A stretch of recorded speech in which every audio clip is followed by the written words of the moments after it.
अस्सलाम वालेकुम। तो आज की क्लास में हम पढ़ने वाले हैं ऊप इन C++ यानी ऑब्जेक्ट ओरिएंटेड प्रोग्रामिंग।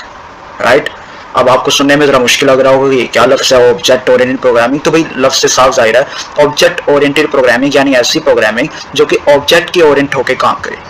राइट, यानी ऐसी प्रोग्रामिंग जिसके अंदर हम ऑब्जेक्ट्स का इस्तेमाल करते हुए अपने डाटा और फंक्शंस को एक वेल ऑर्गेनाइज्ड फॉर्म के अंदर स्टोर करते हैं। राइट, अभी तक हमने जितने भी प्रोग्रामिंग अभी तक हमने की है, ठीक है, उसके अंदर आपने बारहा ये देखा है कि हमने जब तक प्रोग्रामिंग की उसके अंदर हमने प्रोसीजर लिखे। ठीक है, उस तरह मैं आता हूँ अभी। ठीक है, तो हमने वो कहलाती है प्रोसीजरल प्रोग्रामिंग। ठीक है, प्रोसीजरल प्रोग्रामिंग जो है जो हमने अब तक की है, इसके अंदर क्या होता है, इसके अंदर हम प्रोसीजर्स लिखते हैं।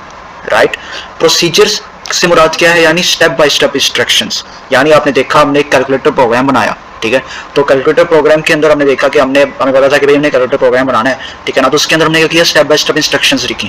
ठीक है, कि पहले जो हमारा प्रोग्राम ये कहेगा, ठीक है, कि welcome to your calculator programme.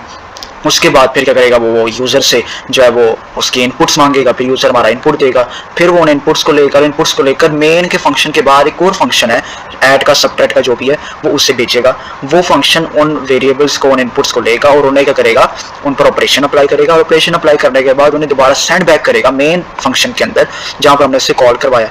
वहां से फिर आंसर के नाम से एक वेरिएबल बनाया था, वहां से वो से वेरिएबल पिक करेगा और पिक करने के बाद तो क्या करेगा, हम उससे आगे अगली लाइन के ऊपर हमने इंस्ट्रक्शन दी थी कि वहां से क्या हो जाएगा, सी आउट हो जाएगा, यानी प्रिंट आउट हो जाएगा और हमारे यूजर को उसकी आउटपुट मिल जाएगी। तो ये सारा एक प्रोसीजर हमें लिखना पड़ता था, बहुत लंबा चौड़ा एक प्रोग्राम बनाने के लिए। ठीक है, और स्टेप बाय स्टेप इंस्ट्रक्शंस देनी पड़ती थी। ओके, लेकिन जो अब से हमारा सेक्शन स्टार्ट हो रहा है ये ऑब्जेक्ट ओरिएंटेड प्रोग्रामिंग का है, स्पेशली इन C++। ठीक है, अगर मैं आपसे ये पूछूं कि C लैंग्वेज और C++ में क्या फ़र्क है, तो इन दोनों में एक ही फ़र्क है और वो है ऑब्जेक्ट ओरिएंटेड प्रोग्रामिंग का। ऑब्जेक्ट ओरिएंटेड प्रोग्रामिंग बनाई ही C को एक्सटेंड करने के लिए थी, और चूंकि C++ C का एक्सटेंड थी तो इसलिए किया गया, इसे C++ का नाम दे दिया गया और इसके अंदर ऑब्जेक्ट ओरिएंटेड प्रोग्रामिंग को शामिल कर दिया गया। राइट, तो ऑब्जेक्ट ओरिएंटेड प्रोग्रामिंग जैसे मैंने आपको पहले बताया कि इसके अंदर होता क्या है कि हम ऑब्जेक्ट्स का इस्तेमाल करते हैं। ठीक है ना, हम अपने डाटा और अपने फंक्शंस को वेल ऑर्गेनाइज्ड फॉर्म के अंदर लाने के लिए ऑब्जेक्ट्स का सहारा लेते हैं। यानी ये प्रोग्रामिंग जो है ये करती है, ये ऑब्जेक्ट्स बनाती है और हर ऑब्जेक्ट अपने अंदर डाटा भी कंटेन करता है और अपने अंदर फंक्शंस भी कंटेन करता है। ठीक है, अब सवाल क्या आगे आता है, सवाल ये आता है कि इसकी हमें ज़रूरत क्यों पड़ी कि हमने ऑब्जेक्ट ओरिएंटेड प्रोग्रामिंग का इस्तेमाल किया। प्रोसीजर जो हम अब तक कर रहे हैं, प्रोसीजर प्रोग्रामिंग, वो भी तो हम मतलब कर सकते थे, कंटिन्यू रख सकते थे। आगे ऐसी क्या जरूरत पेश आई कि हमने ऑब्जेक्ट ओरिएंटेड प्रोग्रामिंग से काम लेना शुरू कर दिया। तो भाई इसके साफ जो है वो मैंने यहाँ पे लिखे हैं, फ्लॉस ऑफ प्रोसीजर प्रोग्रामिंग, यानी प्रोसीजर प्रोग्रामिंग के क्या उसके नुकसानात, उसकी वीक पॉइंट्स। ठीक है, तो वीक पॉइंट्स क्या है प्रोसीजर प्रोग्रामिंग के, ये लिखे हैं। अभी पहले नंबर के पर आता है इनसिक्योरिटी ऑफ डाटा, यानी प्रोसीजर प्रोग्रामिंग के अंदर हमारा डाटा सिक्योर नहीं है। जब आपने देखा हमने प्रोसीजर के फॉर्म में सारा लिख तो दिया स्टेप बाय स्टेप, लेकिन खुला पड़ा है। ठीक है, कोई भी जो है बेस लेवल के ऊपर जाके जो हमारा प्रोग्राम लिखा हुआ है वहाँ जाके छेड़खानी कर सकता है, वहाँ से डाटा वगैरह कर सकता है, वो वहाँ से जो है उससे आराम से हैक कर सकता है। ठीक है, जैसे आप सुनते हैं हैकिंग हो गई। ठीक है ना, तो आराम से डाटा जो है वो उससे छेड़खानी की जा सकती है क्योंकि ऊपर ही पड़ा हुआ है सरफेस पे। ठीक है, कोई भी जो है वो प्रोग्रामर या कि जिसे थोड़ा बहुत पता है वो वहाँ जाएगा और जाकर क्या करेगा, हमारे डाटा को वहाँ से डिस्पर्स कर देगा या उससे डिस्ट्रॉय कर देगा। ठीक है, या अपनी तरफ से कुछ कर देगा, हैक कर देगा, तो डाटा जो है वो सिक्योर नहीं रहता। ठीक है, दूसरी चीज़ क्या है, अनऑर्गेनाइज्ड डाटा। डाटा बहुत अनऑर्गेनाइज सा रहता है। जैसे हमने देखा कि अभी तो हम छोटे छोटे प्रोग्राम बना रहे हैं, लेकिन बड़े प्रोग्राम्स के अंदर क्या होता है कि इतना सारा कोड लिखना पड़ता है, इतनी लंबी इंस्ट्रक्शंस होती हैं कि खिचड़ी सी मच जाती है। ठीक है, तो खिचड़ी नहीं मचनी चाहिए। ठीक है, हमारा जब साफ सुथरा रहना चाहिए प्रोग्राम, ताकि हम बाद में उसे रीड भी कर सकें। ठीक है, इसी के साथ फिर इसी के साथ कनेक्टेड है अगला मसला, वो क्या है, डिफिकल्टी इन डीबगिंग। यानी आप खुद बताएं, जब एक डाटा ऑर्गेनाइज्ड ही नहीं है सही तरह से, ठीक है, आपको कैसे पता चलेगा कि कहाँ पे प्रॉब्लम आ रही है। ठीक है, बग कहाँ पे आया हुआ है, आप वो जो है एक आसानी से आप उसे आइडेंटिफाई नहीं कर पाएंगे। ठीक है, जब आपका डाटा ही ऑर्गेनाइज नहीं है, खिचड़ी मची हुई है, उसमें से अब ढूंढना कि बग कहाँ पर है, तो वो तो बड़ा मसला क्रिएट हो जाएगा। ठीक है, तो अगला ही इसका मसला है वो क्या है, डिफिकल्टी इन डीबगिंग। कि बहुत ज़्यादा डीबगिंग के अंदर में वो मसला आता है कि बग को किस तरह रिमूव किया जाए, क्योंकि डाटा इतना अनऑर्गेनाइज्ड है। ठीक है, और चौथा जिसका फ्लॉ है वो क्या है, वो रिपीटेशन ऑफ डाटा की बहुत ज़्यादा रिपीटेशन। हमें बार बार जो है कोड लिखना पड़ता है, बार बार इंस्ट्रक्शंस लिखनी पड़ती हैं इसके अंदर, जो कि यूज़र एक्सपीरियंस को बहुत ज़्यादा क्या करती हैं, हमारे ख़राब कर देती हैं।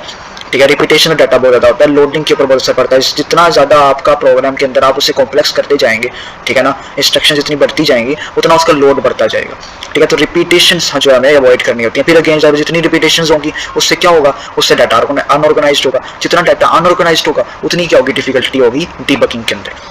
पांचवी चीज जिसकी है वो क्या है, वो है डिफिकल्टी इन हैंडलिंग। वो भी इसी से आ जाती है कि डिफिकल्टी सी बात है, जब आपका डाटा ऑर्गेनाइज ही नहीं है, ठीक है ना, और रिपीट होते जा रहा है बार बार, तो आप हैंडल नहीं कर पाएंगे उसे सही तरह। हैंडल करने से मुराद ये है कि आप उसे ओवरव्यू नहीं कर पाएंगे उसका, ठीक है ना, आप गो थ्रू नहीं कर सकते, आप देख नहीं सकते सही तरह से, आप फाइंड नहीं कर सकते कहाँ पे मसला आ रहा है कहाँ पे नहीं, ठीक है ना। तो हैंडलिंग के अंदर बहुत ज़्यादा मसला आ जाता है हमारे कोड के।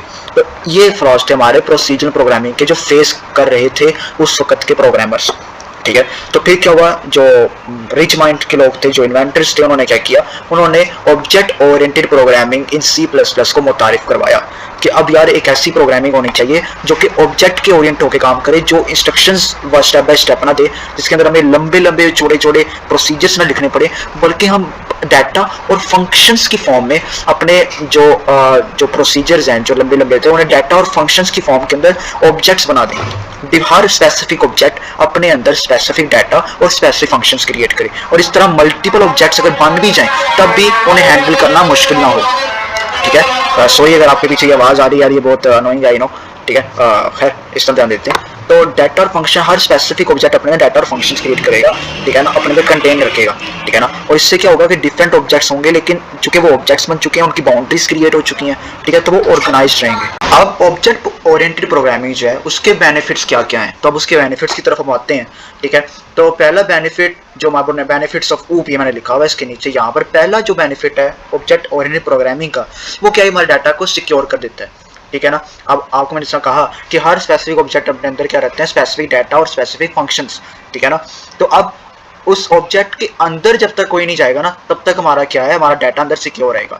और ये भी यहाँ पर हम प्रायोरिटाइज कर सकते हैं। अब आपको मैं आगे जब दिखाऊंगा, जब हम प्रॉपर एक प्रोग्राम बनाऊंगा अगली वीडियो के अंदर इंशाल्लाह, या उससे अगली वीडियो के अंदर मैं आपको बनाकर दिखाऊंगा, तो उसके अंदर आप देखेंगे कि हम ऑब्जेक्ट्स को हम पब्लिक भी कर सकते हैं, प्राइवेट, यानी अपने डाटा को हम पर इख्तियार होता है कि या तो हम उसे पब्लिक कर दें या हम उसे प्राइवेट करते हैं। अगर हम प्राइवेट कर देते हैं तो हमारा वो डाटा कोई भी बंदा छेड़ ही नहीं सकता, ठीक है, क्योंकि डाटा सिक्योर हो गया, बाउंड्रीज में आ गया, ठीक है ना, चार दीवारी के अंदर आ गया, एक ऑब्जेक्ट के अंदर डाटा और फंक्शन पड़े हुए हैं, तो उन्हें कोई छेड़खानी नहीं कर सकता, वो इंटैक्ट रहते हैं, ठीक है ना। और दूसरा यहाँ पे चीज़ है organised in the form of objects, वो जैसे हमने ऊपर बात की कि डाटा जो है वो ऑर्गेनाइज हो जाता है ऑब्जेक्ट्स की फॉर्म के अंदर। यहाँ पर क्या थी, अनऑर्गेनाइज डाटा था, जबकि यहाँ पर क्या है, डाटा ऑर्गेनाइज हो गया इन द फॉर्म ऑफ ऑब्जेक्ट्स के अंदर, ठीक है। और अब ऑर्गेनाइज हो गया तो अगली बात आप खुद बता दें, ऑर्गेनाइज हो गया तो ईजी टू डीबग है, ठीक है ना, यानी उसके अंदर से बग निकालना भी आसान है, चल जाएगा भी इस ऑब्जेक्ट में यहाँ मसला आ रहा है तो आवाज आके सीधा जाके वहाँ से बग हटा देंगे, ठीक है। जबकि वहाँ पर खिचड़ी मची हुई है, इतने इंस्ट्रक्शंस हैं, बीच में ढूंढना कि भाई फलाना इंस्ट्रक्शन कहाँ लिखा हुआ है, उसमें कहाँ बग आ रहा है, कहाँ हमने सेमीकोलन नहीं लगाया, कहाँ हमने वो नहीं लगाया,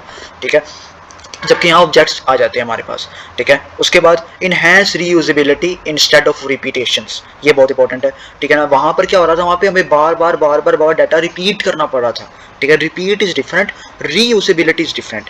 एक ही कॉल लाइन को रीयूज करते जाना ये डिफरेंट है, बल्कि उसी कोड को बार बार लिखना वो होता है रिपीटेशंस, ठीक है। तो यहाँ पर हमें रिपीटेशन नहीं करनी पड़ती, बल्कि यहाँ पर होता क्या है कि हमारे जब हमने ऑब्जेक्ट्स बना दिए, ठीक है ना, हर ऑब्जेक्ट के अंदर डाटा भी है, फंक्शंस भी है। अब एक एप्लीकेशन के लिए जो अलाइक डाटा है, जो सिमिलर डाटा है, ठीक है, हम ये करते हैं, हम उस डाटा को एक्सट्रैक्ट कर लेते हैं और उस डाटा को हम एक अलग स्पेस के अंदर क्या करते हैं, उसे वहाँ पर स्टोर कर देते हैं, जिससे क्या होता है, बार बार उस डाटा को रीयूज़ कर पाते हैं, हमें उसे बार बार लिखना नहीं पड़ता, बार बार रिपीट नहीं करना पड़ता, राइट।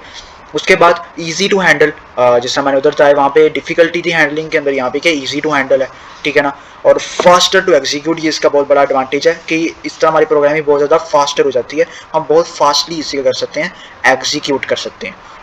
तो यहाँ तक आई होप सो कि आपको समझ आ गई होगी कि ऑब्जेक्ट ओरिएंटेड प्रोग्रामिंग है क्या, प्रोसीजर प्रोग्रामिंग क्या थी, इसके फ्लॉज क्या थे, और ये जो ऑब्जेक्ट ओरिएंटेड प्रोग्रामिंग है इसके क्या क्या फ़वाइद है। अगली क्लास के अंदर हम क्लासेस और ऑब्जेक्ट्स को पढ़ेंगे, तब तक के लिए अल्लाह हाफिज़।